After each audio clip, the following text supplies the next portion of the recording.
السلام عليكم ورحمة الله وبركاته نمان كان هاد أدواد أركيسان أي تيرادودو أي دنتهاي لحظة أي ميد كاميدا أو واتو بالكي عانكا أها هادا قاعانتا لوغو ديغي نمان كان أو لا شيغي إني أسكر أهايين أو مقايادة لكن أي جوغين أيا دايني لي uga soo dhacay mobilka gacanta ay ku hayaan oo u jeedaan qofkii lahaa xooga looga soo qaatay kadibna mobilkii markii la soo qaatay nimankan waa la soo raacday GPS ciidanku waa tababarteen halis waa ciidanka markaan wallahi taageeraan salaana u saaray ciidanka booliisiga militaar nimankan waliba jooga ceelka CD halka la yiraahdo ayaa GPS ka dabagalay macnaheedu tracking la sameeyay mobilka qofkii lahaa dabcan fududeeyay waa la dabagalay qofkan hore ugu xirnaa meesha ay joogaan meeshii waxay noqotay kaxda gurigii uu geeyay GPS albaabka loo garaaco niman ay soo baxa square laga qabtay waa la ishaayay soo baxa antida keena markay diideen waa loo daatay qaara kala hadlay banaanka qaarna gudaheeda ugu daateenba kadib nimankan mobilka banaanka u sii tuureen way fahmeen in bahalkan lagu soo dabagalay laakiin ciidan kama daba harin banaankii mobilka saas loogu sii duuray mid ka tababooday soo qaaday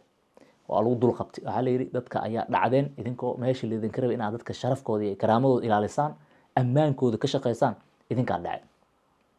nimankaas booliisi militaar shaqay qabteen inay shaqadaas shaqo yar ma ahane nala dhiirigeli oo fariintan gudbi ugana mahad celi waayo berito kuwaan hadii magaalada lagu deelin lahaa aday ku dhici lahayn waa laga qabtay kadib yaan warka idinku daalinayna nimankan markii la wareystay oo maxaa sida u sameeyeen la yiri waxay sheegeen inay niman gobolada ka imid ay yihiin qarankana u shaqeynaya wareereen bini'aadamku waa qaldami karaa waxa qofka baahidan wax walba ay ku kalifi kartaa in kastoo oo ay hadana tahay waxyaabaha qaar inaad adeegsano qofka walaalka aad wax ka qaadanays naftigiisa inuu baahan yahay laga yaabaa hadda Marwa Fertility Center waxaad ka helaysaa daweynta xanuunada keena dhalmo la'aanta ragga iyo dumarka ku dooro baaritaan la hubo daweyn iyo beerista ubadka IVF oo la xiriir telefoonka shaashada kaaga muuqdo mahadsanid ciidankaas ayaa ku wareejiyay laamihii kale ay quseysay kiiskan sida booliiska oo kale si loo waafajiyo sharciga waxa uga yaala oo isla markaana kiiskooda loo sii gudbiyay xeer ilaalinta gacantan lagu qabtay muwaadinka waxa la wargelinaa oo mar kale ka codsan inaad gaarsiisid mobilkaas waa aqoonsan kariyaa nimanka ka qaatin waa fahmi kariyay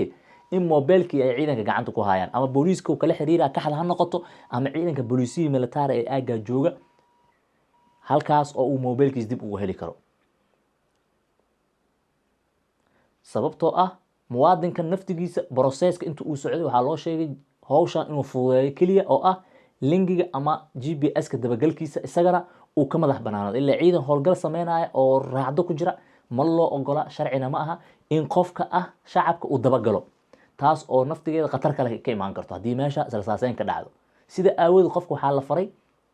in uu xogtaas uu gudbiyay kadib uu ka tago marka hadda maadaama aysan update-kii badan uusan heli karin qofka Umar Sudanes Specialist Hospital waa isbitaalka ugu fiican dalkeena waxa uu ku guuleystay markii afraad u xiriir abaalmarinta isbitaalka ugu fiican dalkeena oo laamaha amniguna shaqooyinkooda isku dhiib ay tahay oo booliis militaar ay ka soo gudbeyso mar booliiska u gudbeyso booliiska soo gudbeyso xeer ilaali u gudbeyso waxa aad loogu taliyay in ninkan ama qofkan iska leh mobilka uu toos u la xiriiro laamaha uu ka heli karo ee sida booliiska oo kale maadaama wixii sidaan oo kale la qabta ayaga lagu wareejiyo isbitaalka Global Fertility Care waa kan ugu fiican ee daaweeya xanuunada dhalmo la'aanta ragga iyo dumarka manaxayaasha ayaa hadaba ciqaabta ay mudan yihiin mari doona dhinaca kale laakiin hal arina waxaa jirta askarta naftigooda dhibaato ay ku qabaan oo ah warniyahow qofka burcad iskama noqon karo sabab ilaa inay jirto mooye marka laga reebo qaar yar oo waxaan dhaqankan iska caadaystay qaar kamid ah waa mushaar la'aan mushaarkii xaq ay u lahaayeen ma helaan isbitaalka kalkaal afarta jirdiin wuxuu howlgeliyay xarunta ugu weyn ee wadnaha oo ka kooban saalooyinka qalliinka furan ee wadnaha